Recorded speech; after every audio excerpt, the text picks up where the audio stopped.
We're going to do a quick tour of the tiny home that we stayed at my parents' property out just south of Braidwood. It's a great place to stay, not so much for the tiny home, but the fantastic view and getting away from Sydney. Come in. Now, I'm not going to take my shoes off, don't tell my mother. So we'll just start over to the left, and so this is the highlight of the piece. We've got a fold-out couch, goes into a nice bed, so we can sleep 4 in here. We can sleep 2 upstairs, we'll show you in a minute. But you got big windows looking down. In the morning, you see kangaroos hopping past wallabies. It's beautiful. And I'll cut to a view of looking out there. That view is amazing. This couch is a pain to fold out. I suggest, Mum, just get a better one. If you look around, everything is from the op shop. My mum loves the op shop. For you Americans, Goodwill. But I think it suits the farm aesthetic, so I'll let you off on that one, Mother. We have a piece of art that are part of the area. This is a greater glider, which is an endangered species, which there's heaps on this property. We go out at night and spotlight. It's great. And this is a custom drawing done by Sam, who's a great artist. I'll put description down below. Forgot to mention who designed this place. Is a fella's down in Ulladulla. On this keychain, it's got designerecotinyhomes.com.au. I'll put that in the description below in case I can't read this laser cutting. See the beautiful views behind me.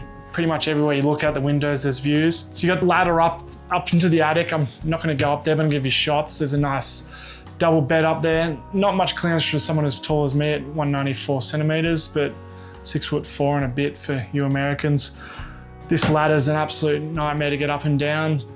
Normally I sleep downstairs, but sometimes I treat myself to a hot box up there. But saying that, we do have aircon in here. It does cool it down quite quickly. Got solar panels on a trailer that we'll give a tour of after.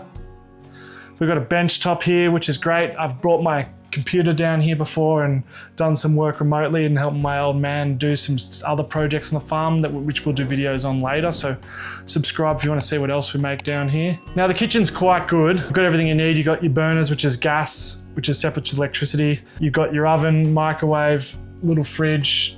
You even got a what do you call those, Louisa? Extraction fan. Extraction fan. Yeah, Louisa knows. She's in the kitchen all the time. That's a joke. I do more cooking than she does. She's behind the camera, by the way. Wave, Louisa. Yeah, you can't see it because she can't flip the camera around. All right, the other thing I would suggest changed if I was to redesign one, don't put wooden bench tops. I'll show a zoom in, but they actually don't work well in kitchen areas. They're quite damaged. Like this is only about 2 years old and there's a lot of damage on the wooden bench tops. Otherwise, it's a simple, good design. So come through to the bathroom. We've got the compostable toilet. It's black for obvious reasons. Could be brown, which would make it even more camouflage. Louisa's giving me the, oh, why did you say that? Now, it's not like a normal toilet. It doesn't smell because there's a fan, which is great, but it's a little bit maintenance. You should put a little bit of, you've got to sprinkle each turd with a bit of sawdust. No. I'm not cutting that. And you get a poo cone and you got to stir it. No one wants to know about this. Yeah, but they do because you're in a small, tiny home. And yeah, it requires a fair bit of maintenance. It does require yeah, you got to keep it thing. It says you can last a little while. I'll put how long these buckets are supposed to last, but you have a few people who like to use a lot of TP, you're in big trouble. But it's quite good. And the shower, quite good. It's got a basin, you can bath kids in it, and it's tall enough for me to fit in here just. Warm water, great little tap, black tapware to match the black crapper. I talked about upstairs, so we're going to do a quick tour around outside. My 2 favorite features about the tiny home is this beautiful deck that my old man built.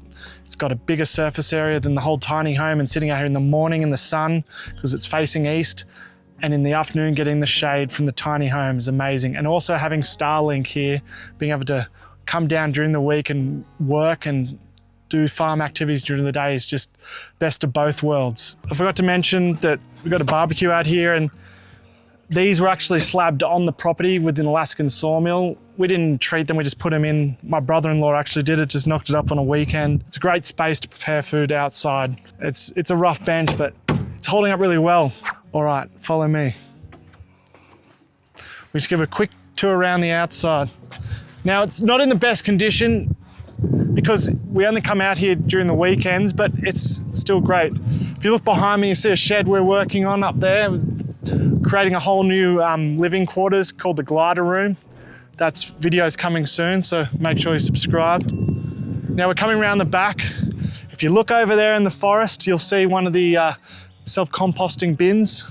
So you have to change those regularly, and if you come around the back, you'll see, I didn't mention that there is a diesel heater inside. I'll do a cut to that, but here's the exhaust for the diesel heater, keeps you warm in winter. We're up about 950 meters above sea level in the southeast of New South Wales, and it does get very cold. It snows up here, so it does get really cold in winter. You don't want to be putting a wood-burning stove inside a tiny home, especially in the Australian bush. This is the pipes extraction with the fan running to keep the toilet not smelling. Your propane gas for the stove and the hot water, which is here, where the power to the tiny home is. You've got a big 800 watt trailer. And if you come around this back side, you've got all the internals you need. You've got a backup generator here and all the equipment you need to keep this thing running, and a 2,000 litre water tank. It seems to always be full. It's a very high rain area, surprisingly, which is great. Split system, diesel heater, and yeah, that's about it. Anyway, it's mostly about the view here and just getting out of Sydney and coming to stay with my parents on this beautiful property just south of Braidwood. We love coming here, don't we? It's just a beautiful place to relax, and the kids are much more happier here. There's no time for screens. It's just playing outside in the dirt and riding bikes and having rides in the buggy. It's just a favourite thing for the kids to do, and they want to come down all the time. Anyway, thanks for having a tour of our tiny home here that's sitting on my parents' property. We've got much more videos coming out. We come to the farm often. Every time we come down, we have a little activity. We've got some nesting boxes we built and going to hang. That's another video coming up. And we're also working on the shed there, turning one of the compartments into a whole living space. So make sure you subscribe for all the progress on that. Yeah. See you in the next video.